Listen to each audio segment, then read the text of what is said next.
Before the break, we spoke to a Democratic lawmaker who traveled to Ukraine before the war. Now let's bring in Iowa Republican Senator Joni Ernst, who led a bipartisan Senate delegation to Poland and Germany last month. She's also a member of the Senate Armed Services and Small Business Committees. Senator Ernst, thank you for taking time as you reflect now on almost 2 months of the war in Ukraine and your own trip in Poland and Germany. What are your thoughts?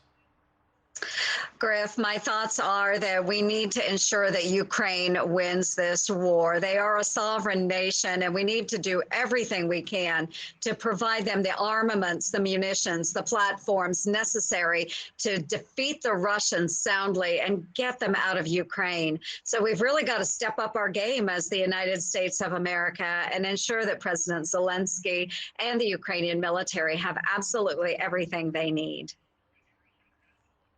And Senator, as I was interviewing President Zelensky's chief of staff, Andriy Yermak, he says he's grateful for this latest $800 million in aid with howitzers and ghost drones, but he says more is needed and quickly as this fight ramps up in the eastern Donbass and southern coastline. Do you believe that more weapons will indeed come and are needed right now? They are needed, Griff, and you are hearing the same thing that we are hearing as members of Congress. When I led that bipartisan delegation into Germany and Poland, we heard from Ukrainian civil society leaders, and they are asking for more from the United States. I am grateful that we have been able to provide what we have thus far, but it is absolutely necessary that we up our game and provide what President Zelensky is asking for. They have a plan for all of the different platforms that they have requested. And if we can get those items to them, get them quickly, they have the opportunity to defeat the Russian army. This is the goal, is to make sure that they win and that they win soundly. Senator Andriy Yermak also told me he wants the U.S. to designate the Russian Federation, Putin's government, as a state sponsor of terror. Could you support that? Absolutely, I could support that, Griff. Matter of fact, I am a co-sponsor on a bill that is original sponsored by Jim Risch, who is the ranking member of the Senate Foreign Relations Committee. It is called the GUARD Act. And within that bill, it would specify that Russia is a state sponsor of terrorism.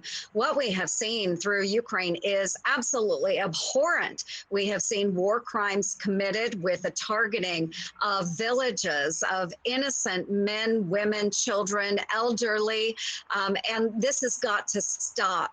And the way that we can do that is by putting extreme pressure on Vladimir Putin and Russia.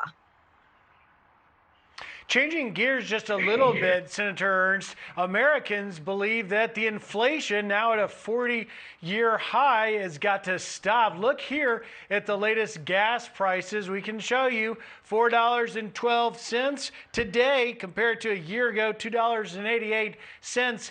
Is, in your opinion, the administration doing enough to get this inflation under control?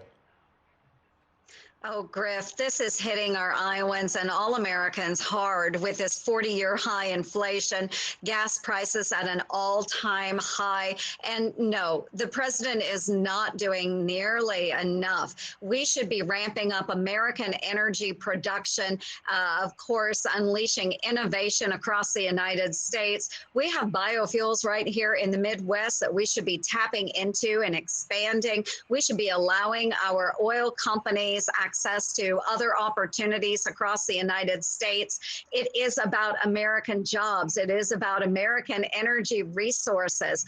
The president, he laughs this off when he looks at the prices at the pump.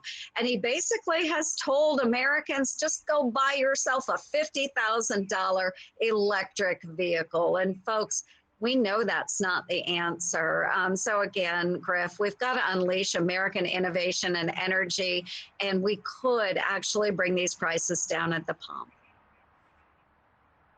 We shall see, and it'll certainly perhaps be a part of these midterm elections about to take off. Senator Joni Ernst, thank you for taking time, and we hope to hear from you again on this Ukraine issue because you've certainly been an integral part of all that. Senator, thank you very much. Thank you. Stay safe, Griff.